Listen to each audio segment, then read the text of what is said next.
প্রধান উপদেষ্টা নবম পে স্কেলের গেজেট প্রকাশ করেছেন। অনুমোদিত অনুপাত 1:5। বিস্তারিত ভিডিওতে। গেজেট প্রকাশ, কর্মচারীদের 1:5 অনুপাতে নবম পে স্কেল বাস্তবায়ন, গ্রেড সংখ্যা পরিবর্তন সহ বাড়ি ভাড়া 75% ও 100% পেনশন সুবিধা কার্যকর ঘোষণা করা হয়েছে। আজকের এই ভিডিওটিতে আমি এই বিষয়ে বিস্তারিত আলোচনা করার পূর্বে যারা এখনো আমাদের এই চ্যানেলটি সাবস্ক্রাইব করেনি তারা চ্যানেলটি সাবস্ক্রাইব করে ভিডিওটি কন্টিনিউ করুন। সরকারি চাকরিজীবীদের জন্য নতুন একটি গেজেট প্রকাশ করা হয়েছে, যেখানে গ্রেড সংখ্যা পরিবর্তন সহ বিভিন্ন ধরনের সুযোগ সুবিধা বর্ধিত করেছে কমিশন। 100% পেনশন সুবিধা সহ চিকিৎসা ভাতা ও বাড়ি ভাড়া বৃদ্ধির নতুন সিদ্ধান্ত গ্রহণ করেছে অর্থ মন্ত্রণালয়। পে কমিশনের সূত্র জানিয়েছে, বাড়ি ভাড়া সর্বনিম্ন 75% কার্যকর ঘোষণা করা হয়েছে। এখানে বিশেষ কিছু তথ্য উপস্থাপন করেছে পে কমিশন।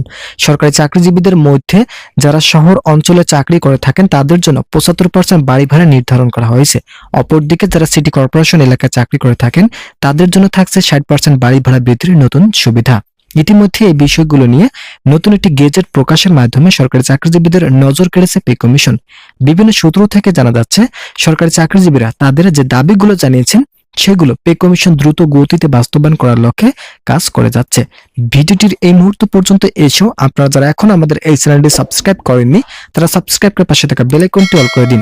সংশ্লিষ্ট সূত্র জানিয়েছে, সরকারি কর্মচারীরা বিভিন্ন সময় নবম পে স্কেল বাস্তবায়ন করার লক্ষ্যে আন্দোলন করার পর অন্তর্বর্তীকালীন সরকার নতুন একটি সিদ্ধান্ত গ্রহণ করেছেন। এই সিদ্ধান্তের ফলে সরকারি চাকরিজীবীদের ভাগ্যের নতুন সূচনা তৈরি হলো।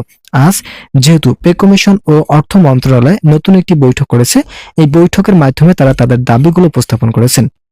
সেখানে পে কমিশনের চেয়ারম্যান জাকির আহমেদ খান স্পষ্ট ভাষায় বলেন, সরকারি চাকরিজীবীদের বেতন ও ভাতা বৃদ্ধি করা না হলে তারা অর্থনৈতিকভাবে হেয় প্রতিপন্ন হবে।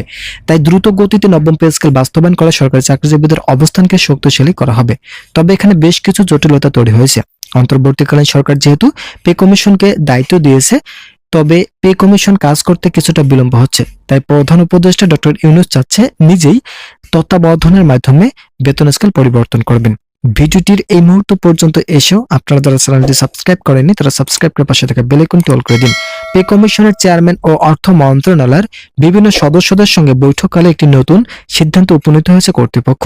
ইতিমধ্যে পে কমিশনের চেয়ারম্যান জাকির আহমেদ খান স্পষ্ট ভাষায় বলেন যে, আমরা এবারের নবম পে স্কেল এমনভাবে কার্যকর করতে যাচ্ছি যেখানে পূর্বের বেতন স্কেলের তুলনায় অত্যাধিক বেশি হারে বেতন বৃদ্ধি করা হবে। সেখানে কর্মচারীরা সব থেকে বেশি উপকৃত হবেন। আমরা চাই কর্মচারীদের আর্থিক নিরাপত্তা দিতে, কেননা কর্মচারীরা 2015 সালের 8ম বেতন স্কেল থেকে অনেক বৈষম্যের শিকার হয়েছে।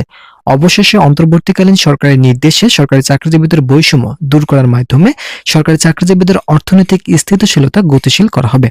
আশা করা হচ্ছে আগামী ডিসেম্বর মাসের প্রথম সপ্তাহে নতুন একটি গেজেট প্রকাশ করা হবে। সেখানে সরকারি চাকরিজীবীদের বেতন সহ অন্যান্য সুযোগ সুবিধা বর্ধিত থাকবে বলে শতভাগ নিশ্চিত করেছেন কর্তৃপক্ষ। ভিডিওটি শেষ করার মুহূর্তে আমি আপনাদের কাছে রিকোয়েস্ট করতেছি, আপনারা অবশ্যই এই ভিডিওটিতে একটি লাইক এবং চ্যানেলটি সাবস্ক্রাইব করে পাশে থাকা বেল আইকনটি অল করে দিন।